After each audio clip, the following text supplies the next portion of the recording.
Vamos abrir as nossas Bíblias nesse momento na carta de Paulo aos Efésios, capítulo de número 1.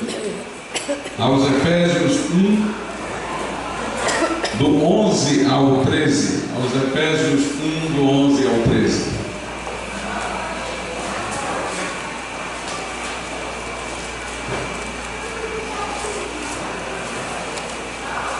Diz assim a palavra de Deus: nele digo, em quem também fomos feitos herança, havendo sido predestinados, conforme o propósito daquele que faz todas as coisas, segundo o conselho da sua vontade, com o fim de sermos para louvor da sua glória, nós, os que primeiro esperamos em Cristo, em quem também vós estáis, depois que ouvistes a palavra da verdade, o evangelho da vossa salvação, e tendo nele também crido, fostes selados com o Espírito Santo da promessa. Podeis assentar. Meus amados irmãos, nós cremos na soberania de Deus. Ele é o Criador de todas as coisas, e por Ele todas as coisas vieram a existir. Nada existe fora dos limites que Ele impõe, do desígnio que Ele tem. Deus, portanto, é soberano sobre sua criação, porque Ele é anterior e causa, porque nada poderia ser se não fosse por sua vontade. Mas nós acreditamos também na responsabilidade humana, ou seja, acreditamos que Deus fez o homem com livre-arbítrio no princípio. Cremos que o homem, portanto, é responsável por suas escolhas. A sua liberdade não é uma ilusão, mas ele tem uma liberdade real. Dizer isso não faz qualquer desafio à soberania de Deus, porque foi Deus quem criou o homem com liberdade, foi Deus quem dotou o homem de liberdade. Foi Deus quem deu ao homem a possibilidade, inclusive, de transgredir o seu mandamento, assim como de obedecer ao mandamento. Essa liberdade humana foi querida por Deus, a responsabilidade humana foi desejada por Deus. Então não há nenhuma incompatibilidade entre a afirmação segundo a qual Deus é soberano sobre tudo e sobre todos, e que o homem, por sua liberdade, torna-se responsável pelos seus atos. Foi Deus quem quis deste modo. Foi Deus quem fez o homem com essa excelência pela qual ele distinguiu-se dos animais, dos seres inferiores dessa criação física. Foi por isso que Deus colocou o homem como o vice-regente dessa criação, fazendo com que os animais, os vegetais, a terra, tudo aqui que por Deus foi criado, se lhe estivesse sujeito. Nós cremos que Deus governa a história. Não quer dizer que, ao governar a história, Ele não leve em conta aquilo que o homem escolhe fazer.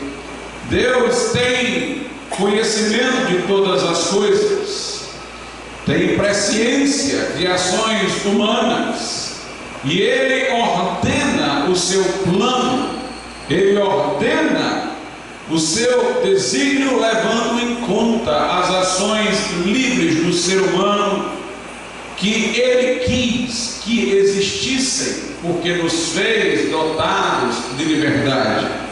Entretanto, como disse eu, Deus tem um plano macro. Deus governa a história, e nesse seu governo da história Ele tem a previsibilidade das ações humanas, e Ele, portanto, pode exatamente saber o que fazer, como dirigir.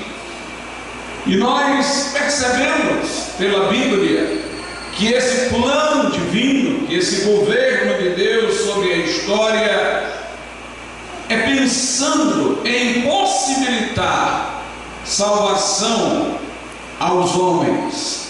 Deus, em relação à história humana, está à procura de fazer a redenção consumada em Cristo de alcance máximo.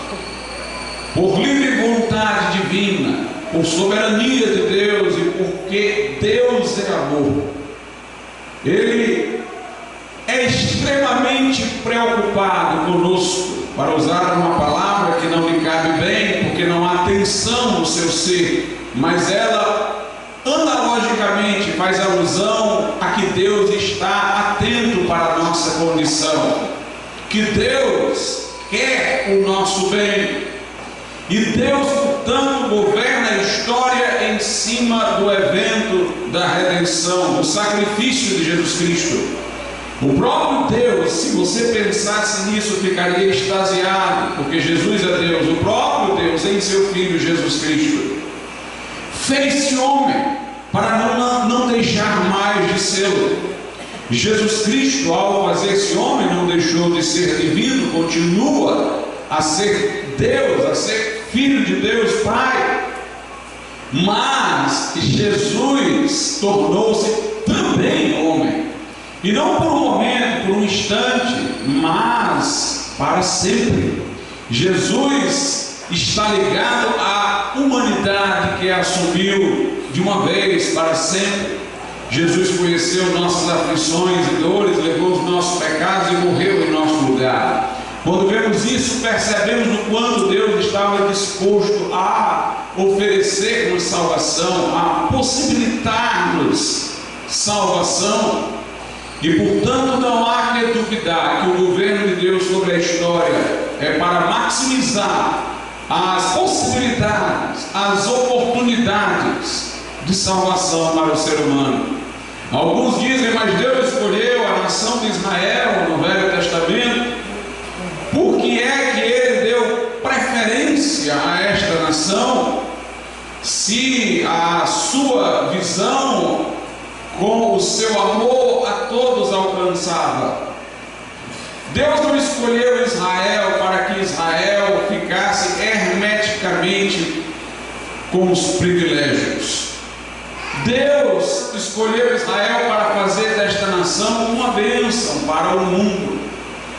Primeiramente, porque cabia a Israel, que esta nação não fez, anunciar sobre Deus às outras nações, estar no Salmo, proclamar entre as nações a sua glória e entre todos os povos as suas maravilhas.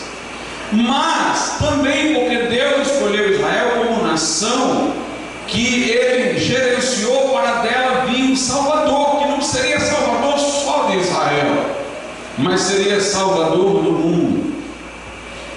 Deus escolheu, portanto, a descendência de Abraão, por meio da qual veio o Cristo, pensando em toda a humanidade. A promessa de Deus a Abraão foi assim: em ti, isto é, em tua descendência, serão abençoadas nós de todas as famílias da terra. A escolha de Abraão, a escolha de Israel, tinha preocupações universais, de usar esta nação para o bem de todos, de usar essa nação para dela vir o Salvador, que daria sua vida na cruz a favor de todos. Sempre que Deus escolheu alguém, foi uma escolha em benefício de todos. Paulo foi escolhido para ser apóstolo dos gentios. Os 12 a quem Jesus escolheu, os comissionou a ir a todo o mundo. Portanto, nós percebemos que as suas escolhas seletivas estão subordinadas ao seu propósito universal. Nós, inclusive, poderíamos aqui fazer alusão a Faraó. Faraó era um homem duro que não queria deixar o povo de Israel ir da escravidão.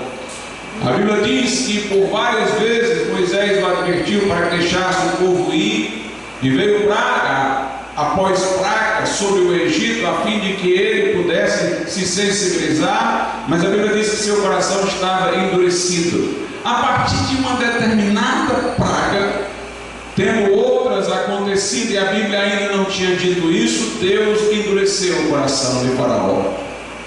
Mas note, quando a Bíblia diz que Deus endureceu o coração de Faraó, a palavra ali significa fortaleceu.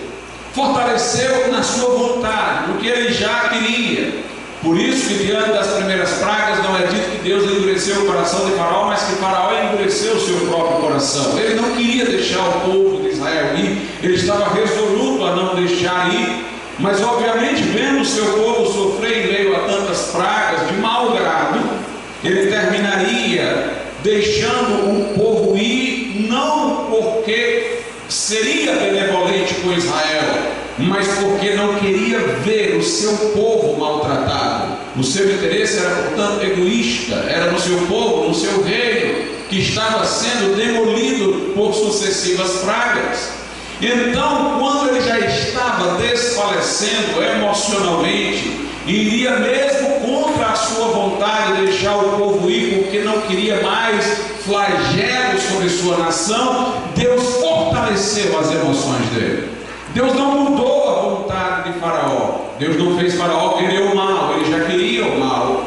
Deus nem tocou na vontade dele para incliná-la a uma direção de não deixar o povo ir. Deus simplesmente fortaleceu-o emocionalmente. Deus deu a ele condições de suportar o que estava havendo com o seu povo, para ele perseverar naquilo que já era a sua vontade. E a Bíblia diz que Deus fez isso para que seu nome fosse conhecido em toda a terra.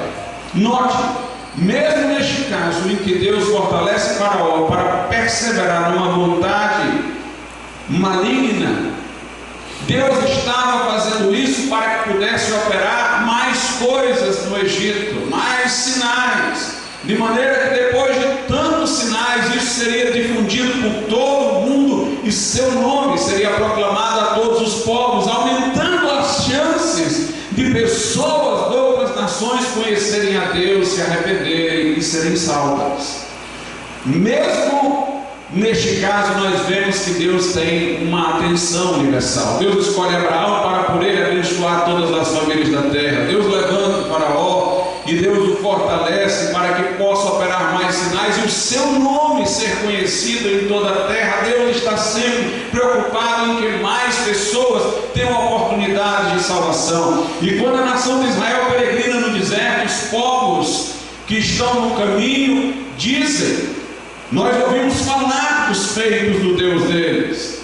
E tudo isso se deu porque houve oportunidade de o mar se abrir, houve oportunidade de tantas coisas terem acontecido no Egito. Raabe, lá em Jericó, tendo ouvido falar do que Deus fizera a favor de Israel desde o Egito, ela se une ao povo de Deus e se torna inclusive uma pessoa que consta como mulher na genealogia da qual veio o Messias. Note, ela se une ao povo de Deus, ela se converte, apesar de ser Jericó que cai sob o juízo de Deus, porque ela ouviu falar do que Deus fizera no Egito. Tudo que Deus fazia era buscando levar a um alcance maior a salvação que ele estava providenciando, era procurando estabelecer o seu nome conhecido em toda parte, as suas promessas conhecidas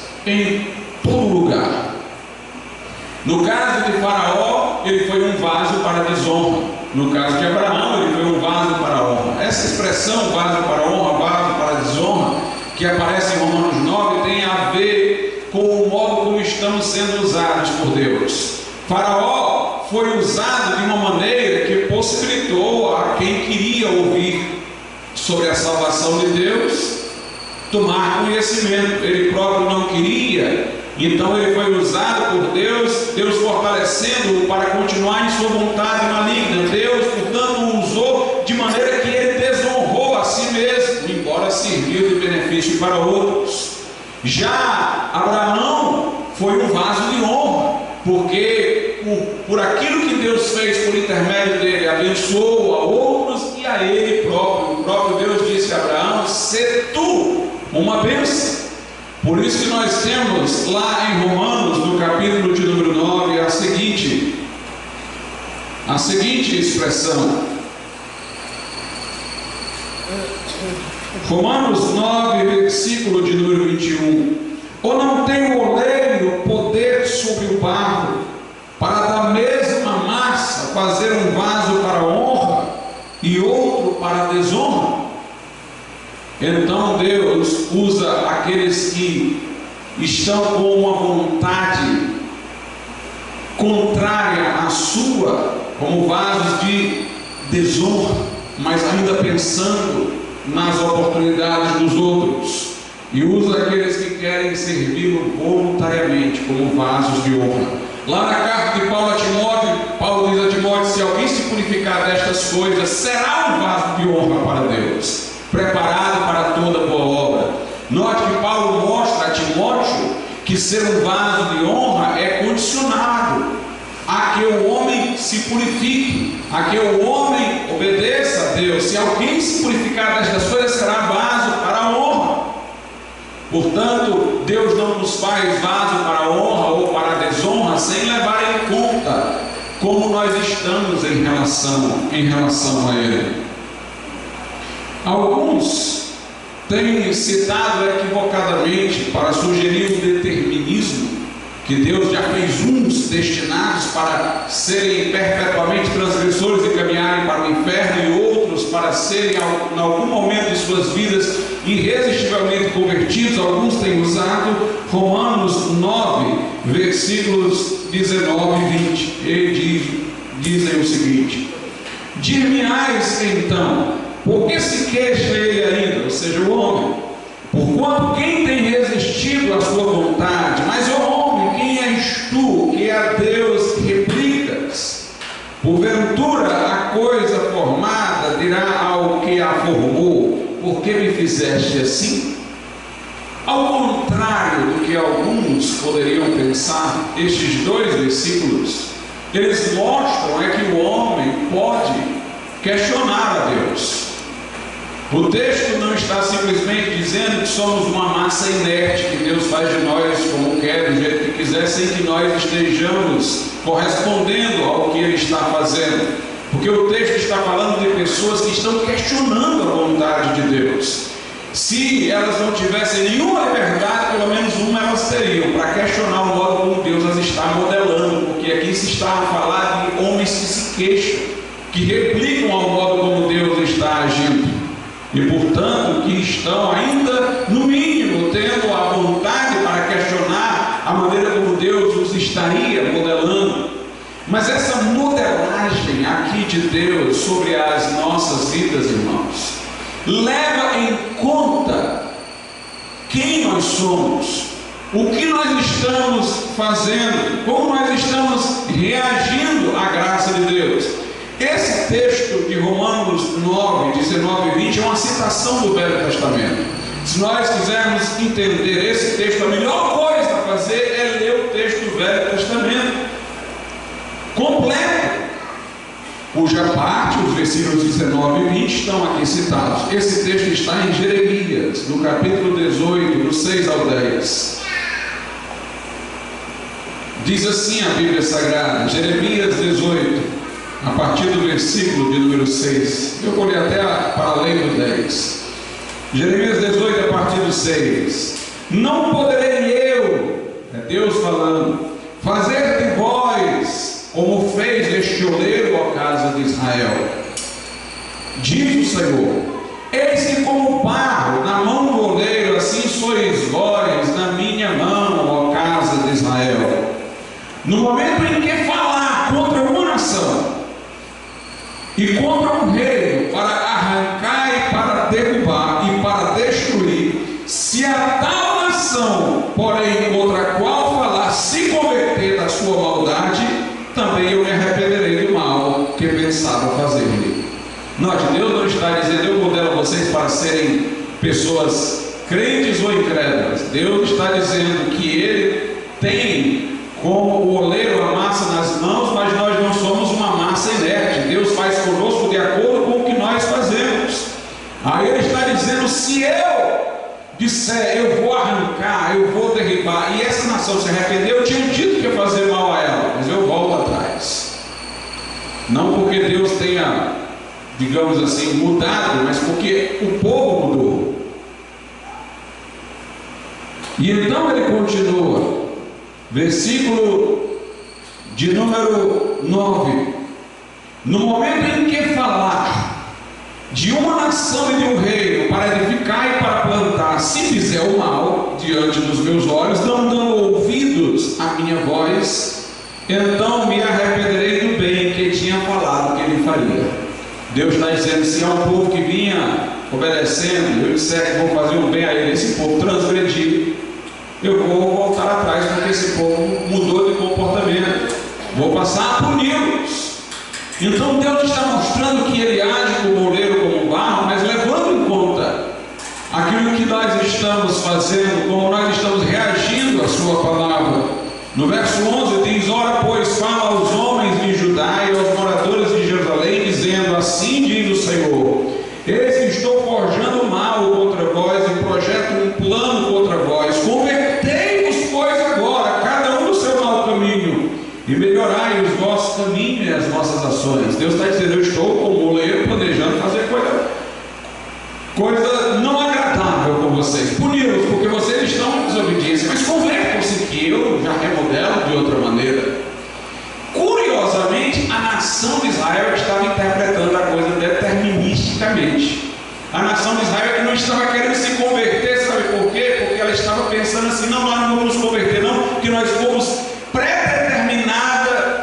predeterminados a sermos desobedientes. Era o povo que estava achando isso equivocadamente. Veja o versículo 12: mas eles dizem, não há esperança, porque andaremos segundo as nossas imaginações, e cada um fará segundo o propósito do seu coração. Era a nação de Israel que estava agindo de maneira fatalista. Não adianta não, nós não vamos nos arrepender.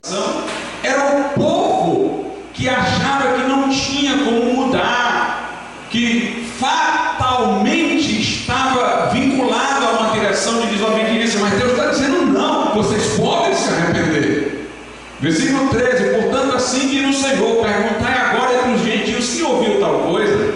Quer dizer, onde é que se ouviu tal coisa que o povo diz que o seu coração é desse jeito, que nasceu torto e morre torto e não pode mudar? Onde é que se ouviu falar nisso?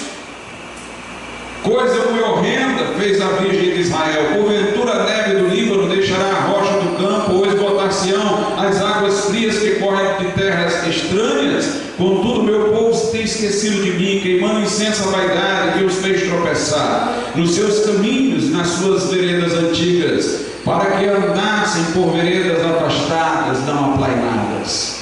Fica claro, portanto, que Deus nos modela, levando em conta quem nós somos. Como Paulo também diz a Timóteo: se alguém se purificar destas coisas, será vaso para a honra, preparado para toda boa obra. Qual é o assunto de Romanos 9, o texto que nós estamos falando? Esse que lemos antes de Jeremias. Qual é o assunto de Romanos 9? É o seguinte: os judeus achavam, alguns deles, que por serem judeus estavam inevitavelmente salvos.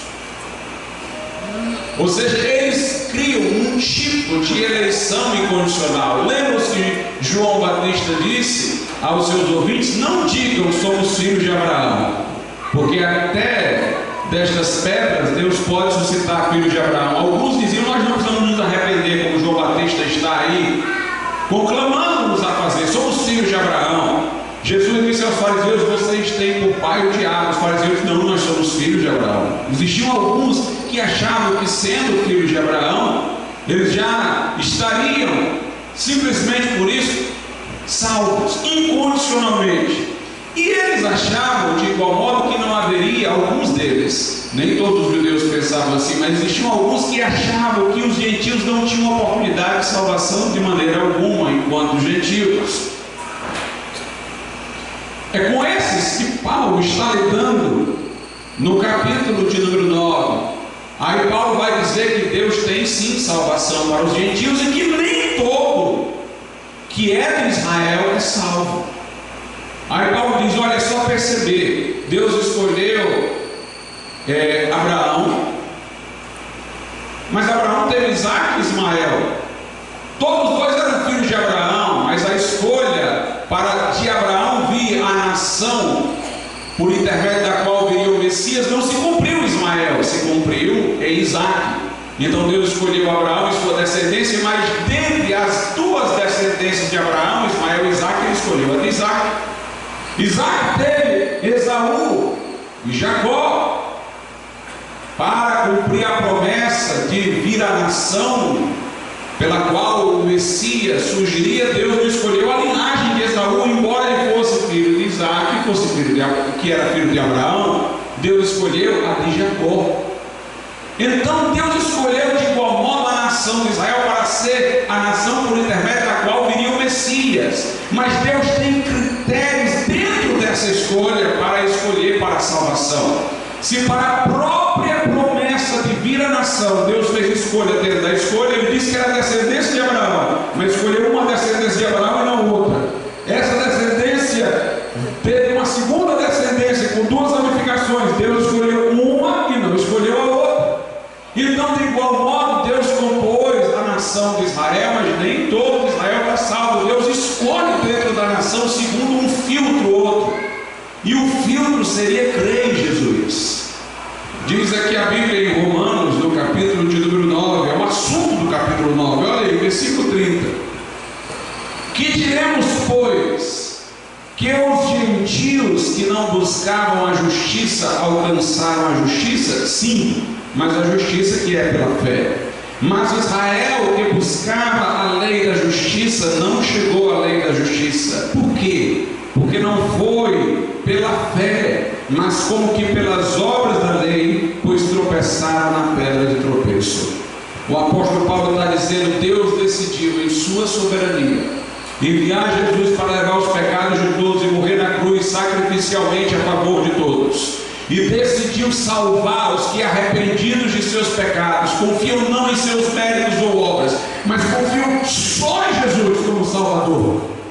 Se Deus estabeleceu que este é o caminho de salvação, Ele é o goleiro. Aquele que crê conforme Ele disser, ele vai voltar para a vida. Aquele que não crê, ele vai voltar para a condenação.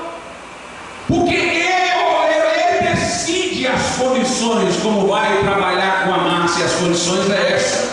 A salvação é pela fé e não por intermédio das obras. Então Paulo diz: os gentios que nem sabiam sobre a salvação, quando ouviram falar, deram crédito, confiaram em Jesus como seu Salvador, foram salvos. A nação de Israel, no sentido mais geral, porque houve judeus que se converteram, inclusive o próprio apóstolo Paulo, os primeiros discípulos, mas a nação de Israel que buscava satisfazer a justiça de Deus, não alcançou essa justiça, porque buscou da maneira errada, buscou pelas obras da lei, não se sujeitou ao modo como Deus escolheu salvar o homem, mas quis ser salvo a seu próprio modo.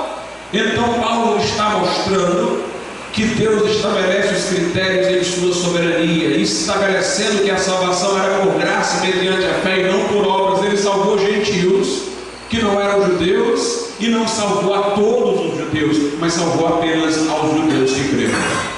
É isso que Paulo está tentando mostrar. Assim como para vir a nação de Israel como nação, Deus fez escolhas dentro de escolhas, escolheu Abraão, mas entre os filhos de Abraão escolheu Isaac e não Ismael, entre os filhos de Isaac escolheu Jacó e não Esaú. Deus, quando essa nação foi constituída, também escolheu dentro dela salvar somente os que creem, e salvar os que creem que não são dessa nação. Ele faz como quer, Ele é o goleiro, Ele decide o caminho da salvação. É soberano para estabelecer o modo de a pessoa ser salva.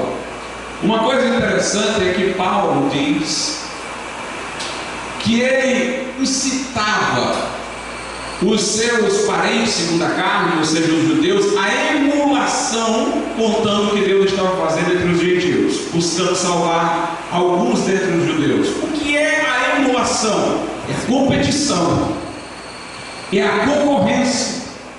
Então Paulo dava notícia aos judeus de como Deus estava salvando os gentios que estavam crendo, que eles estavam sendo transformados, para ver se os judeus que achavam que eles eram os privilegiados pensassem: que é isso? Nós é que deveríamos ser os primeiros a chegar lá, e os gentios estão chegando na nossa frente. Paulo dizia: eu falo para os judeus para incitar a emulação, a concorrência, para ver se eles se despertam e creem no Evangelho. Mas Paulo disse que poucos creram dentre os judeus, apenas um remanescente, como ele disse, segundo a eleição da graça. Alguns remanescentes que, crendo, foram eleitos pela graça de Deus para a salvação, porque a eleição é condicionada à fé. Aí ele diz: mas os outros foram endurecidos. Foram endurecidos por Deus, pastor? Não, o sujeito aí está indeterminado. Foram endurecidos. Foram endurecidos por suas tradições, foram endurecidos pela sua forma nacionalista de ver a salvação. Os outros foram endurecidos, irmãos, não somente porque eles não creram, mas endurecidos porque eles ficaram encarniçados contra o Evangelho. Ou seja, enquanto que alguns se sentiram nessa emulação, nessa concorrência, porque os gentios estão tendo esse privilégio de Deus e nós judeus aqui não estamos tendo, não vamos ouvir o Evangelho, vamos ouvir o que Paulo tem para dizer, vamos nos arrepender, vamos crer. Enquanto alguns poucos creram por esse caminho, a maior parte foi com raiva. O que? Que história é essa? Esse Evangelho não pode ser verdadeiro?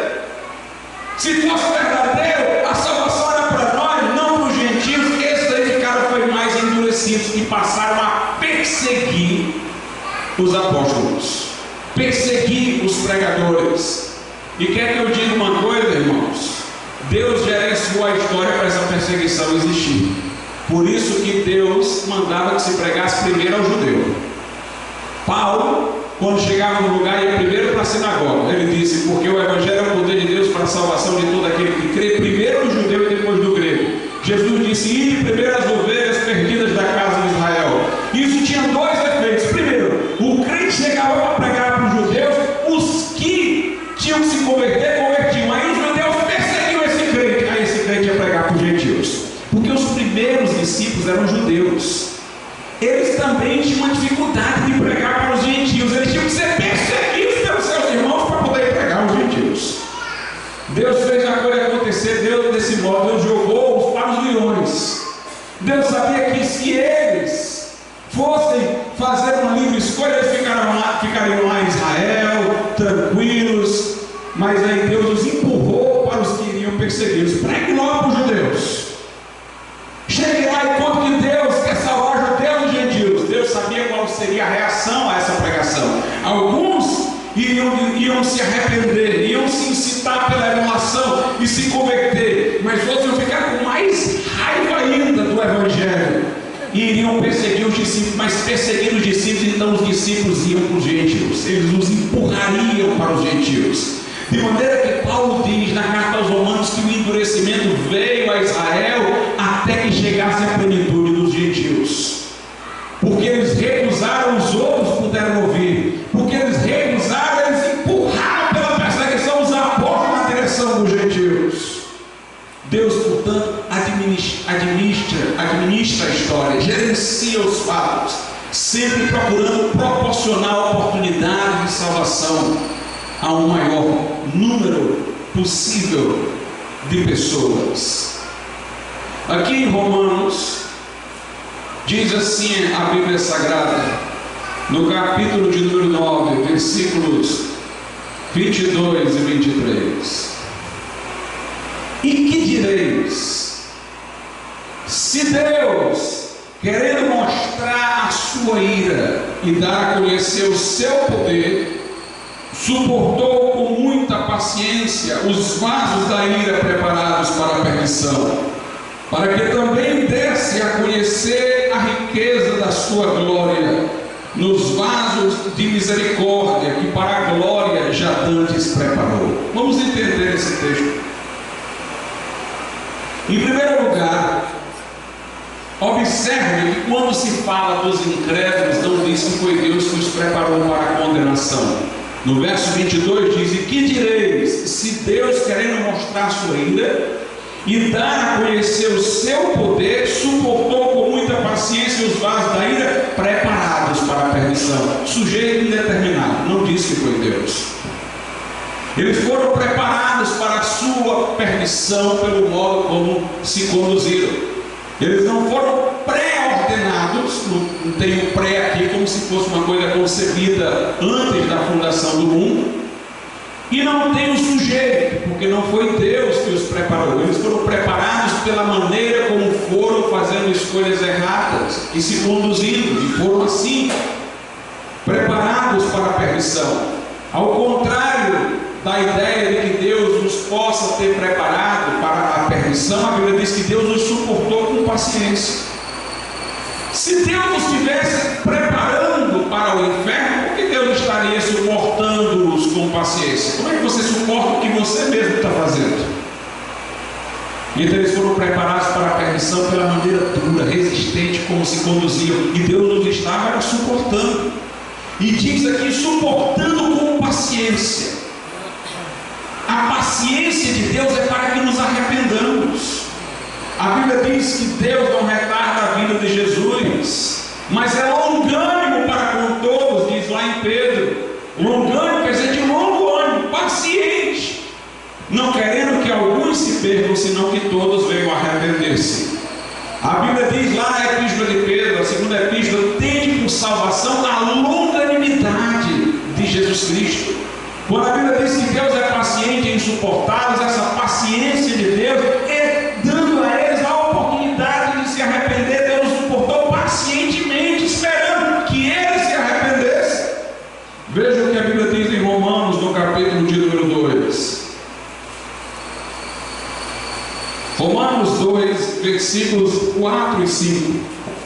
Ou desprezas tu, Romanos 2, 4, as riquezas da sua benignidade, isto é, da benignidade de Deus, e paciência e longanimidade, ignorando que a benignidade de Deus te leva ao arrependimento. Então o texto está dizendo: olha, não despreza a paciência de Deus não, porque a paciência de Deus, a benignidade de Deus, a boa vontade dele, o longo ânimo dele é para te dar chance de arrependimento.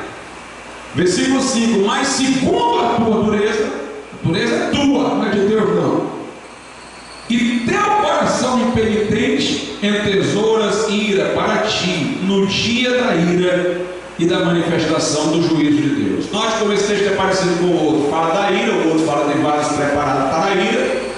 Fala da paciência, lá também fala da paciência. Então Deus está aqui a dizer: não despreze a benignidade de Deus, não despreze a longanimidade de Deus, não despreze a paciência de Deus, porque ela é que te pode conduzir ao arrependimento. Mas em vez de levares em conta isso, tu estás endurecendo o teu coração, fazendo mais impenitente, tesourando ira para o dia do juízo. O texto lá diz que Deus suportou os vasos da ira preparados para a perdição. Preparados, repito, sujeito indeterminado, não foi Deus que os preparou, foi o modo como eles se conduziram. Deus fez foi suportá-los com paciência, esperando que se arrependessem. E o texto não usa nenhuma palavra que indique algum projeto prévio, não diz previamente preparados, anteriormente preparados. Agora note quando fala dos salmos, versículo de número, Romanos 9, versículo de número 23. Para que também desse a conhecer as riquezas da sua glória nos vasos de misericórdia, que para a glória já dantes preparou. Aí sim, quem vai para o céu vai preparado por Deus. O homem, se for para o inferno, é porque não aceitou a graça de Deus, mas se ele for para o céu, ele vai por causa da graça de Deus. É Deus quem transforma o nosso coração, é Deus quem perdoa os nossos pecados através de Jesus Cristo.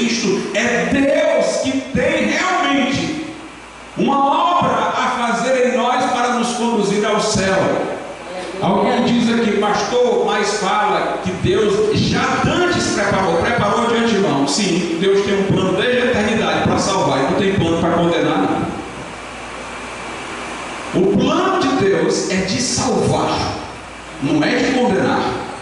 Ele tem plano de salvar os vasos de misericórdia, os que acolheram a graça. É um plano concebido desde a eternidade. Ele não tem plano de condenar. Jesus dirá aos incrédulos: apartai-vos de mim, malditos, para o fogo eterno preparado para o diabo e seus anjos. O inferno não foi preparado para nós, foi preparado para o diabo e os seus anjos. Deus tem um plano, é para salvar. Se o homem vai para o inferno, vai porque quer, porque o plano de Deus é de salvar o homem. Agora, aqui diz que Deus antes preparou esses vasos de misericórdia para o céu. A Bíblia diz isso, irmãos, porque Deus é onisciente, presciente. Deus sabia quem exatamente haveria de crer, não porque determinou, mas porque sabia. Se você quiser entender isso, olhe para o passado. Nós sabemos de muita coisa que aconteceu no passado. O fato de eu saber o que aconteceu não quer dizer que eu determinei. Eu sei que Dom Pedro I, às margens do rio Ipiranga, disse independência ou morte. Saber desse fato não quer dizer que eu não tenha determinado, eu apenas sei. Agora, eu só posso saber o passado, porque eu estou no tempo. Eu estou no presente e ainda tenho um futuro. Mas Deus está fora do tempo. Ele vê o passado, o presente e o futuro patentes aos seus olhos. Então aquilo que ainda vai ocorrer para nós, para Deus já ocorreu, porque Ele está fora do tempo. Eu não tenho como explicar isso, mas o fato é esse. Assim como nós somos capazes de saber o passado sem termos determinado o passado, Deus é capaz de fazer o futuro sem ter determinado. As escolhas foram dos homens, as escolhas serão dos homens, mas Ele é onisciente, por sua natureza Ele não pode deixar de saber. E é com base em sua presciência que Ele sabe quem aceitará o Evangelho e tem um plano para que esta pessoa seja conduzida ao céu. Nós vamos ver isso passo a passo. Em primeiro lugar, vamos para Efésios, depois eu volto aqui para Romanos. Está bem pertinho desse texto de Romanos a explicação dele, de que é pela presciência que Deus prepara os vasos de misericórdia para o céu. Mas vamos voltar a Efésios, que é o nosso texto. Efésios 1 diz assim a Bíblia Sagrada, no versículo de número 4: como também nos elegeu nele antes da fundação do mundo, para que fôssemos santos e irrepreensíveis diante dele em amor. Duas doutrinas entrelaçadas na Bíblia é a eleição e a predestinação. Em nenhum lugar a Bíblia fala do termo predestinação referindo a predestinação para o céu ou ao inferno. A predestinação é para uma obra de Deus que é realizada aqui na terra e que culmina, obviamente, com a glorificação do nosso corpo. Não se refere ao destino final, embora implique o destino final. Se refere ao que Deus está fazendo, operando nas nossas vidas aqui depois que cremos. Ele nos santifica, Ele nos leva à transformação do corpo no dia da vinda de Jesus. O texto aqui, por exemplo, diz que fomos eleitos nele, em Jesus, para sermos santos e irrepreensíveis. Note, não está falando de céu e inferno, está falando que Deus nos quer santos. Pastor, Ele nos elegeu antes da fundação do mundo, sim, porque é presciente. O que eu quero que lhe chamar a atenção é que Ele nos elegeu nele, nos elegeu em Cristo. Houve uma condição. Deus nos elegeu porque nos viu em Cristo. A eleição de Deus sobre as nossas vidas é condicionada ao fato de estarmos em Cristo. Na doutrina calvinista estrita, se diz assim: Deus é misericordioso e justo, e Deus quis mostrar o que Ele era na história da humanidade. Então Ele decidiu salvar alguns para mostrar a sua misericórdia destes, incondicionalmente, e decidiu levar outros ao inferno incondicionalmente para manifestar a sua justiça. Ele determinou deixar alguns no pecado e nunca socorrê-los com salvação, para mostrar, condenando estes, que Ele era justo. E decidiu socorrer alguns, enviar Jesus para morrer por eles, exclusivamente por eles, dar chance de salvação a esses, para mostrar a estes a sua misericórdia. Dentro dessa visão, Deus decretou salvar a uns antes de ter decidido enviar Jesus. Primeiro ele decidiu salvar uns, depois ele resolveu enviar Jesus para que isso pudesse se viabilizar. Então, nessa visão, a eleição não é em Cristo, porque a pessoa é eleita para ser salva antes da decisão de Deus de enviar Jesus, do ponto de vista lógico. Deus resolve enviar Jesus porque já decidiu salvar essas pessoas. Então Deus as elegeu para as colocar em Cristo, não porque estavam em Cristo. Uma coisa secundária.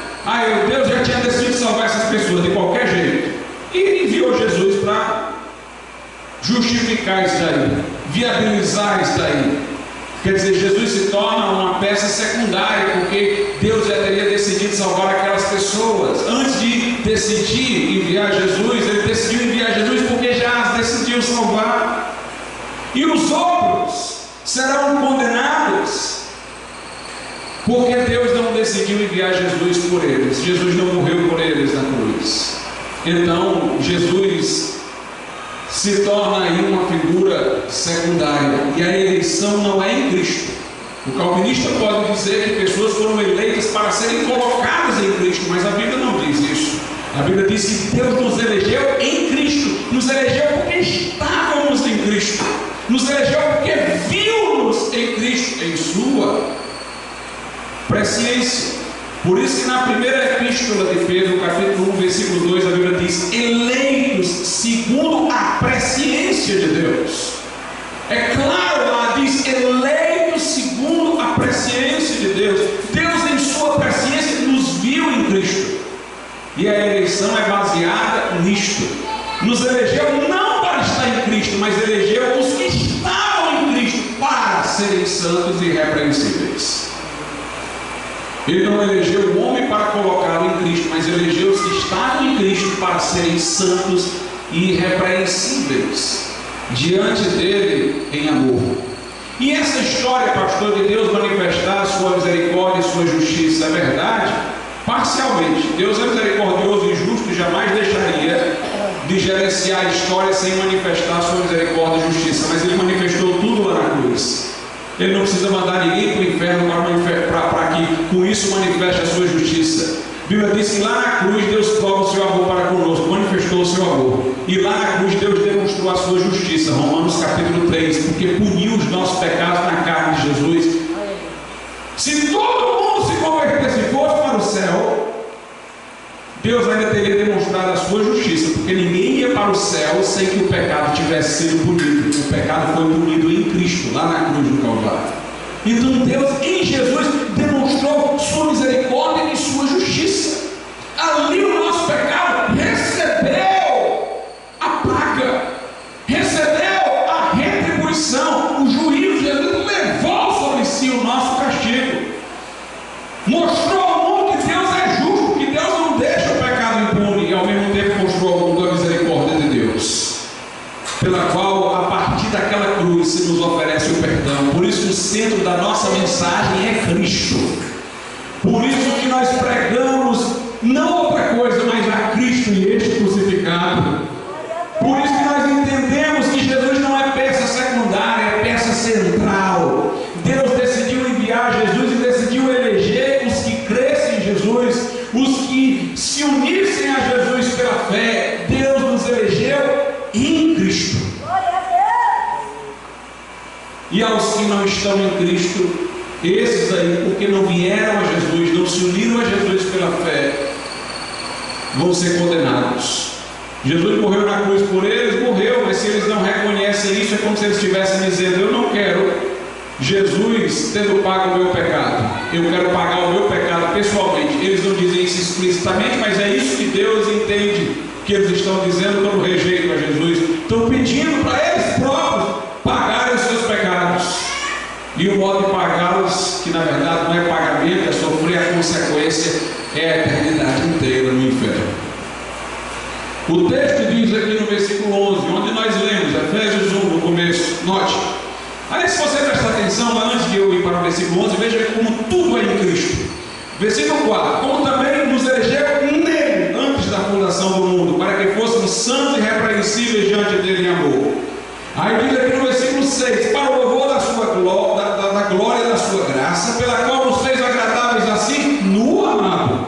Versículo 7, em quem temos a redenção pelo seu sangue, a remissão das ofensas, segundo as riquezas da sua graça. Versículo 11, nele, digo, em quem também fomos feitos herança, havendo sido predestinados. Quer dizer, quem foram os predestinados? Os que estavam nele. Nós não fomos predestinados para ser colocados nele, nós fomos nele predestinados. Nós fomos predestinados porque estávamos nele, conforme o propósito daquele que faz todas as coisas segundo o conselho da sua vontade. Agora observe, o versículo 12 vai dizer quem foram os predestinados. O 11 diz, nele digo, em quem também fomos feitos herança, havendo sido predestinados conforme o propósito daquele que faz todas as coisas segundo o conselho da sua vontade. Versículo 12, com o fim de sermos para o louvor da sua glória. Nós quem? Nós os que primeiro esperamos em Cristo. Então quem foi que Deus predestinou? Nós os que primeiro esperamos em Cristo. Deus não nos predestinou para que esperássemos em Cristo. Deus predestinou a nós que esperamos em Cristo. A predestinação é condicional. Não éramos incrédulos que Deus predestinou para colocar em Cristo, mas Deus predestinou a nós. Por quê? Primeiro, porque antes nós esperamos em Cristo. Deus predestina condicionalmente. Deus coloca a pessoa no seu plano salvífico predestinado, porque ela esperou em Cristo. O versículo 13 ainda deixa mais claro, que o versículo 13 vai dizer que quem está em Cristo é quem ouviu a palavra e creu primeiro. Versículo 13, em quem também vós estáis. Quem é que está em Cristo? Vamos ver. Nós estamos em Cristo, continua. Depois que ouvistes a palavra da verdade, o evangelho da vossa salvação, e tendo nele também crido, fostes selados com o Espírito Santo da promessa. Quando a gente fala em selo, a gente imagina só o selo de carta, mas o selo na Bíblia era alguma coisa que lacrava, fechava.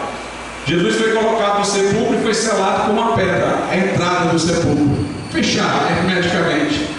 Então, nós estamos em Jesus, selados nele, lacrados nele, depois que ouvimos a palavra, depois que cremos, como diz o texto. Então, Deus predestinou alguém que ele viu, que ouviu a palavra, creu, passou a estar em Cristo, porque se ele predestinou em Cristo, se ele predestinou os que estavam em Cristo, então ele predestinou quem ouviu a palavra e creu. Ela é condicional. Deus não tem um plano para condenar, mas Deus tem um plano para salvar os que creem. Aleluia. Deus não tem um projeto para levar ninguém ao inferno. Quem vai para o inferno vai pelos seus próprios pés. Mas Deus tem um projeto, um plano, para que o crente nunca se perca, nunca deixe de ser crente. Como Deus é misericordioso, irmãos. O plano dele é para que o que crê nunca se perca. Aí nós vamos voltar para Romanos 8. Vamos ver quem são os vasos de misericórdia já dantes preparados para a glória. Romanos capítulo de número 8, versículos 29 e 30. Porque os que dantes conheceu, note a presciência, aqueles a quem Deus viu de antemão que seriam crentes, aqueles a quem Deus de antemão viu que estariam em Cristo. Os que dantes conheceu, a base da predestinação é a presciência de Deus. Ele os predestinou para serem conformes à imagem de seu Filho. Note que sempre que a Bíblia fala em predestinação, não direciona logo para o destino final, o céu e o inferno. É o projeto de Deus para fazer alguma coisa em nossa vida desde a hora em que cremos. Então aqueles a quem Deus em sua presciência viu que creriam, ele traçou um plano para conformá-los num projeto que começou em vida, para que fossem conformes à imagem de Jesus, a fim de que ele seja o primogênito entre muitos irmãos. E aos que predestinou, a estes também chamou. Chamou aqui quer dizer chamou para fora do mundo, para a santificação. A palavra eclésia quer dizer os chamados para fora. Deus, na hora que nos convertemos, nos chama para fora do mundo. Não é o chamado ao incrédulo para que se converta, mas do crente para que saia do mundo, que entre no uma comunidade separada. E aos que predestinou, a estes também chamou. E aos que chamou, a estes também justificou. E aos que justificou, a estes também glorificou. Lembra-nos lá do texto que fala dos vasos da misericórdia, diz que foram preparados para a glória. E qual é a última coisa que é mencionada aqui? Glorificou. Então o plano de Deus é esse: aquele que ele viu que creria, ele planejou para, no momento em que este crê, ele separar do mundo, chamar para fora, declarar o justo e conduzi-lo num processo para ele ser conformado à imagem de Jesus, até que no final ele seja glorificado, receba um corpo imortal e glorioso. E meus irmãos, esse plano aqui de Deus, ninguém pode abolir. Essa cadeia de acontecimentos sequentes não se pode quebrar, por isso que o tempo está no passado e não no futuro. Não diz aos que Deus predestinou, a estes justificará. Ele diz, a estes justificou. Não diz a quem Deus predestinou os glorificará, mas diz os glorificou. É a mesma linguagem dos profetas do Velho Testamento. Os profetas do Velho Testamento diziam, falando de Jesus com a linguagem do passado, verdadeiramente que ele tomou sobre si. O castigo dos trabalhos estava sobre ele. Pastor, quando Isaías dizia isso sobre Jesus, não ia acontecer ainda. Por que ele usava o tempo no passado? Para dizer que para Deus já aconteceu. Quando Deus determina que vai ser assim, não tem mais como mudar. A linguagem que estava no passado, para que nós entendamos que é imodificável, como nós não podemos voltar ao passado e modificar. Pois o plano de Deus para salvar os que creem é um plano tão certo que a Bíblia usa o tempo passado. Deus já justificou, Deus já glorificou. Eu vou ser glorificado no futuro, mas para Deus eu já estou glorificado. Eu estou sendo santificado progressivamente, mas para Deus que está fora do tempo, já viu o futuro, já terminou. Ele decretou que isso ia acontecer. Deus, irmãos, age para salvar, age para sustentar o salvo, mas ele não age para fazer uma pessoa ter um coração rebelde, com o propósito sádico de levá-la ao inferno. Quem vai para o inferno vai, porque resistiu a um Deus que lhe estendeu sempre a mão. E aqui eu quero dizer uma coisa: por um lado, não parece haver uma diferença tão grande entre arminianos e calvinistas. Por isso que nós não estamos nem de um lado nem do outro, nós somos anabatistas. O arminiano acredita que o homem que é salvo por Jesus não está, como nós acreditamos, nesse plano irrevogável. Eles acreditam que o homem já crente, a mulher já crente, podem se desviar, perder a salvação e voltar a ser incrédulos. Meus irmãos, o que é que nos inquieta no calvinismo? Que diz que uma pessoa já está determinada para a salvação, não tem jeito, está determinada para o inferno, não tem jeito. O que é que nos incomoda? É que isso parece injusto. Isso não nos parece procedente de um Deus misericordioso estabelecer uma pessoa irrevogavelmente que ela vai para a condenação sem lhe socorrer, sem lhe oferecer graça, e aos outros a quem ele quer salvar, ele dá uma graça irresistível, faz serem crentes de qualquer jeito, conduz ao céu. Isso não nos parece justo nem misericordioso. Mas aqueles que acreditam que um crente pode perder a sua salvação se afastando de Deus, abandonando e deixando tudo, não parece estar tão distantes desses aí. Porque a salvação também fica a depender da sorte. Quer dizer, quem aceitar Jesus e morrer na mesma hora vai para o céu direto. Se ficar vivo todo dia, é um dia em que ele poderia se perder. A salvação também fica dependendo da sorte. Então quem tem o privilégio de aceitar Jesus e morrer em seguida está em melhor situação do que quem está vivo. Aleluia, Deus. A pessoa, quem está vivo, eu tenho que dizer, cuidado, senão você perde a salvação. Mas se você morresse naquela hora, você já ia para o céu. Imagine uma pessoa que amanhã se desvia, na visão do arminiano, perde a sua salvação, vai para o inferno e diz, lá no inferno, por que Deus não me matou antes? Por que aquele carro não passou por cima de mim quando eu era crente?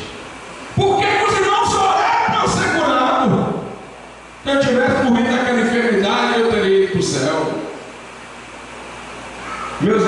salvação de Deus não é descartável, não. Quando Deus salva, Ele sustenta. Eu não estou dizendo que um crente pode se desviar, pecar, viver dissolutamente e vai ser levado para o céu, não. Eu estou dizendo que um crente não vai se desviar e viver dissolutamente. Ele pode tropeçar, ele pode esfriar, ele pode ter crises, mas ele volta, ele vem, ele é trazido de volta, porque ele tem um pastor que tem uma vara para bater e colocar ele de volta. E se ele correr muito para ele não ficar no alcance da vara, o pastor ele tem um cajado para segurar o teu pescoço. Por isso que o salmista diz: a tua vara e o teu cajado me consolam. E certamente que a bondade e a misericórdia do Senhor me seguirão todos os dias da minha vida. O nosso Deus tem plano, é de salvação, é de levar-nos para o céu. Vamos ficar de pé nesse momento.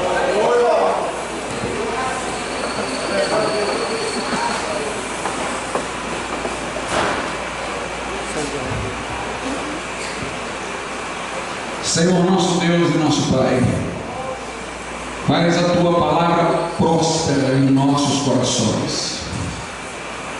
Alcança vidas hoje aqui, Senhor. Abre o entendimento, traz o arrependimento, a reconciliação. Em nome de Jesus, Senhor, que pessoas hoje venham a Cristo. Nós te suplicamos. Eu gostaria de perguntar nessa noite: quantas pessoas aqui dizem: pastor, eu não estou seguro, eu não estou segura da minha salvação.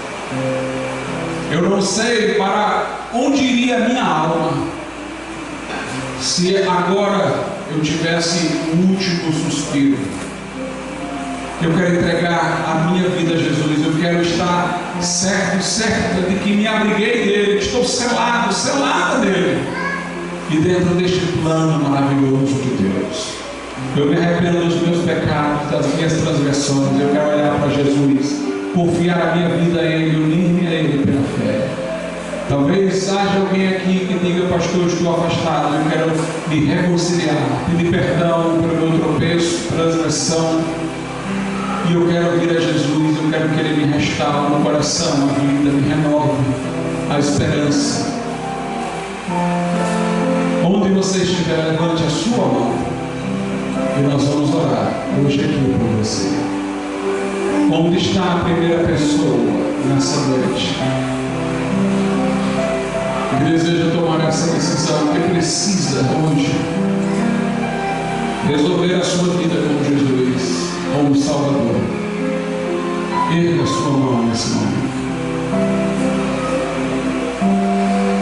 Podeis assentar, irmãos. Os irmãos que têm avisos com oportunidade,